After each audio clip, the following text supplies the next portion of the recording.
সময় গেলে সাধন হবে না। সময় গেলে সাধন হবে না মানে কি? বাড়ি পাশে আর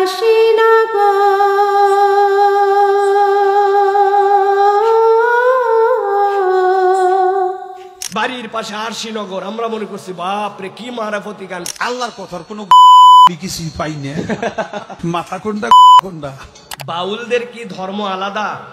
তারা কি কোরআনের ব্যাখ্যায় বিভিন্ন উল্টাপাল্টা কথা বলে কোনো যৌক্তিক কারণে, নাকি তাদের এটা একটা নিজস্ব আচার? প্রিয় ভাইয়েরা, বাংলাদেশে এক শ্রেণী আছে যাদেরকে আমরা বাউল বলি। বাউল, এদের মূল শব্দ ছিল বাতুল। বাতুল মানে হচ্ছে পাগল। এরা নিজেদেরকে এই হিসাবে উপস্থাপন করে। ডক্টর আনোয়ারুল করিম তার বাউল বইয়ে লিখছেন যে এই বাউল শব্দটা মূলত বাল শব্দ, যেটা বাহিরের শব্দ, সেখান থেকে এটা এসেছে। এখন মূল বিষয় হচ্ছে বাউলদের কাজ কি ভাই? আমরা তো বাউলদেরকে মাঝে মাঝে দেখি গাঁজা খেতে, মাঝে মাঝে গান করতে, মাঝে মাঝে অপব্যাখ্যা করতে। আসলে বাউলদের ধর্ম আচরণ কি?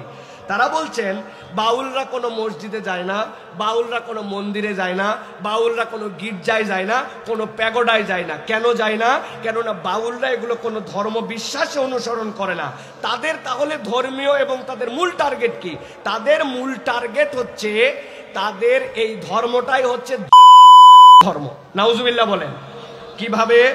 আহমদ শরীফ বলতেছেন তার বই বাউল তত্ত্ব, এই বাউল তত্ত্বে বলতেছেন তারা মূলত কামাচার অথবা এই যে মিথুনাত্মক যোগ সাধনা, এই পদ্ধতিটার নামই হচ্ছে বাউল পদ্ধতি। আপনি শুনলে অবাক হবেন যে একজন পুরুষ আর একজন নারী, এদের এই যোগ সাধনাতে লাগবেই, সেটা বিবাহিত হোক বা অবিবাহিত হোক। যারা ধর্মই মানে না, প্রচলিত যেগুলি আছে, তাহলে আবার বিবাহ কি? তার মানে একজন নারীর সাথে তার লাগবে। কিভাবে লাগবে?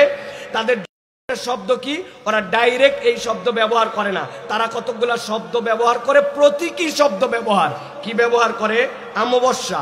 অমাবস্যা মানে বুঝাবে নারীরা যে সময় ঋতুস্রাবে থাকে, ওইটাকে বুঝাবে অমাবস্যা। তারা বলবে বাঁকা নদী।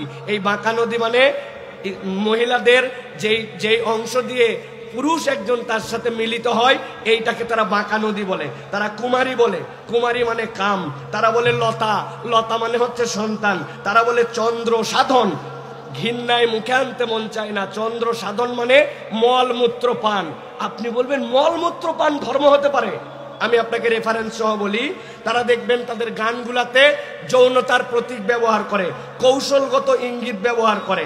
নিয়ামত আলী নামে একজন বিখ্যাত লালন বিশেষজ্ঞ আছেন, তিনি বলছেন লালনের পরিভাষা বইতে বীজ, কৃষি, মিন, সাধন, এইগুলা সবগুলাই তারা যৌন সম্পর্ক বুঝাতে এগুলো ব্যবহার করে। একটা গান আপনারা খুব শুনেছেন, সময় গেলে সাধন হবে না। শুনছেন না? এর মানে জানেন? সময় গেলে সাধন হবে না। একজন বলছে আহা কত বড় মরমী, কত বড় আধ্যাত্মিক কথা, কচুর কথা। ওরা বলতেছে এটা হচ্ছে যৌন কথা। সময় গেলে সাধন হবে না মানে কি? তার মানে ঋতুস্রাবের আগেই তুমি তোমার অবৈধ সম্পর্ক করে ফেলো, কেননা যেই সময় তার ঋতুস্রাব হয়ে যাবে, মাসিক শুরু হবে, ওই সময় তো তুমি আর সাধন করতে পারবে না। তারা বলে বাড়ির পাশে আরশিনগর। আমরা মনে করছি বাপরে কি মারাফতি গান। কোনো মারাফতি গান না। এর দ্বারা পাশের কারোর সাথে তার যৌনাচারের সম্পর্ক বোঝানোর জন্য তারা এটা ব্যবহার করেছে। প্রিয় ভাইয়েরা, আপনারা জানলে অবাক হবেন, এদের কতগুলা বিষয় আছে। বাংলাদেশের বাউল লালন পরিভাষায় এই বইয়ের মধ্যে এগুলো উদ্ধৃতি দেওয়া আছে। তারা বলছে রোগ সারানোর জন্য তারা কতগুলা কাজ করে। নাউজুবিল্লাহি মিন জালিক। কুমারী কোন মেয়ের যে প্রথম মাসিক হয়, ওইটা নাকি পান করলে তাদের রোগ সারে। নাউজুবিল্লাহ। তারা বলে মিলনের পরে যেই একটা জিনিস আসে, ওইটা পান করলে তাদের জন্য, এগুলোর নাম উচ্চারণ করা মুশকিল, অনেক ছোট বাচ্চা কাচ্চা এখানে আছে। সাথে সাথে তারা বলে মল, মূত্র, রজ এবং বীর্য, এইগুলা মিশ করে যদি কেউ খায় এবং মিলনের যে চূড়ান্ত সময়, সেই সময় নাকি তারা তাদের গুরুকে পায়, তাদের স্রষ্টাকে খুঁজে পায়। নাউজুবিল্লাহি মিন জালিক। এখন এই দলের যে বিভ্রান্তি, এর একটা প্রমাণ আমাদের কাছে আছে। 1986 সালে লালনের যে আখড়া, ওইখানে একবার কোরআন খানির আয়োজন করছিল কে বা কারা। সব বাউলরা প্রতিবাদ করে বলছে কিসের কোরআন খানি? বলছে কেন করলে সমস্যা কোথায়? ওরা বলছে কিতাব কতগুলা, 104টা। এক কিতাবের সাথে আরেক কিতাবের বিধানের পার্থক্য আছে। হ্যাঁ, আল্লাহ বিধানে পার্থক্য দিয়েছেন, বলছে যেই কিতাবগুলা উপর থেকেই আসে আর বিধানে পার্থক্য হয়ে গেলে একটাও আসমানি কিতাব না, এইগুলা মানুষের রচিত কিতাব। এই জন্য এই কোরআন খানি মোরান খানি এইগুলাতে চলবে না, আমরা আমাদের মতো করে চলবো। এখন যারা এই কথা বলে তারা আল্লাহকে বাজে কথা বলবে, উল্টা পাল্টা কথা বলবে, তাদের আচার আচরণ তো মানুষ জানে না। মানুষ মনে করে আহারে আহারে একটু পাগলা পাগলা লোক, আর তারা এরকম করতেছে, তাদের নিয়ে লাগার দরকার কি? বামেরা রামেরা হিন্দুরা সব দেখতেছে তারা এক হয়ে গেছে, ব্যাপার কি?